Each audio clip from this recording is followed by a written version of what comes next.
As the world grapples with economic downturns due to the geopolitical crisis in Ukraine and Gaza, one nation stands out in the struggle, emerging with surprising resilience. The United States has surged ahead with a booming economy and a robust job market, leaving its European counterparts trailing behind.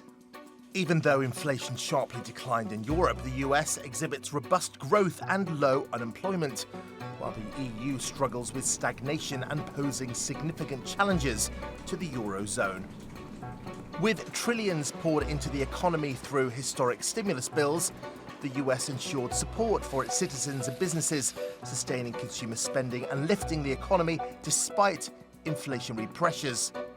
Experts attribute America's economic dominance to several key factors, the first being its bold fiscal response.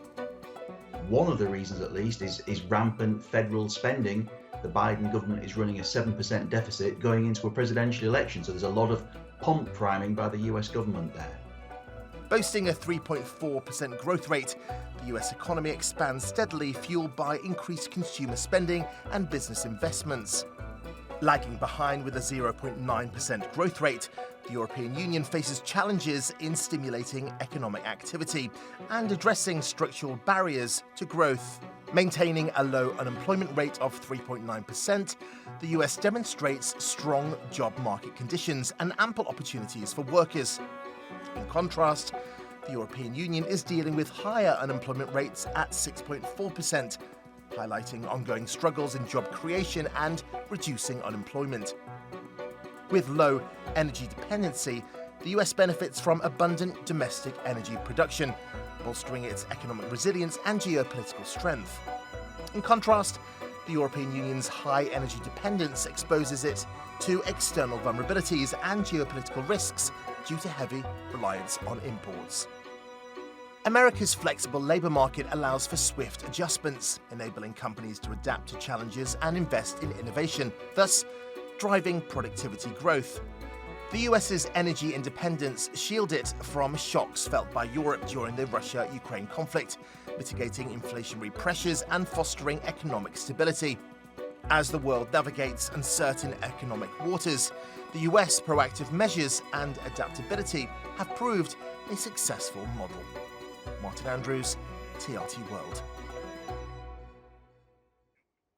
Well, for more on this, we're joined by Victoria Scolo, who's the head of investment at Interactive Investor. Great to have you back with us, Victoria. Let's start with the latest US inflation numbers. Prices rose 3.5% over the 12 months to March, which is up from the 3.2% that inflation was in February. We know that's still far lower than peak US inflation, which came in at about 9% back in June 2022. But could the fact that inflation is ticking up slightly potentially delay the highly anticipated rate cuts from the US Fed?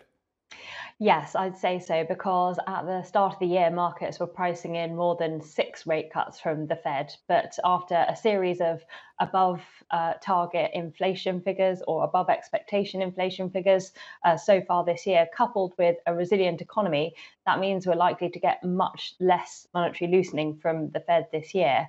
Markets are probably going to have to wait until September before the first cut. It looks like June is becoming much less likely for the start of this new policy phase. And some even argue that we might actually end up having to wait until the beginning of next year.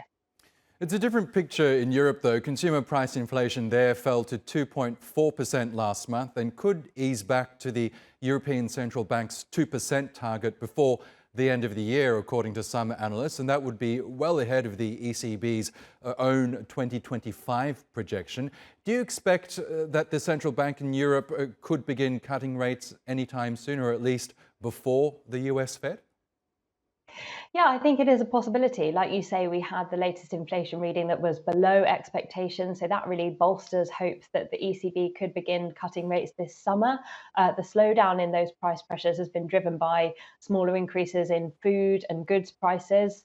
And it also does partly reflect a weaker economy. So there's less demand out there, whereas the US economy is holding up much better than other economies, and a stronger economy tends to lead to higher inflation as a side effect.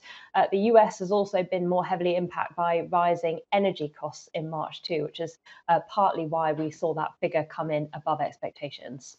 Let's stick with the US because aside from sticky inflation, the US economy is, as you say, enjoying robust growth. GDP grew about 2.5% over the course of 2023, outpacing all other advanced economies, and it's on track to do so again in 2024. The job market, as we know, is also strong. What, in your view, is the US doing differently in order to really prop up its economy? Well, I think a lot of the US outperformance has been driven by the fact that Congress passed trillions of dollars of stimulus during the pandemic, and that's helped to resist a higher unemployment rate. And it's also helped to boost consumer spending, which has been hugely responsible for the growth that we're seeing in the economy and that resilience. Also, the US exports a lot of its energy, so it was less affected than Europe by the energy crisis when Russia invaded Ukraine 2 years ago. And then also the US has more flexibility in its economy. So it has more flexible labor laws than Europe. So it means it can hire and fire workers more easily. It can respond more nimbly to changes in supply and demand. So companies, for example, can lay off staff more easily and improve technology or improve productivity via technology.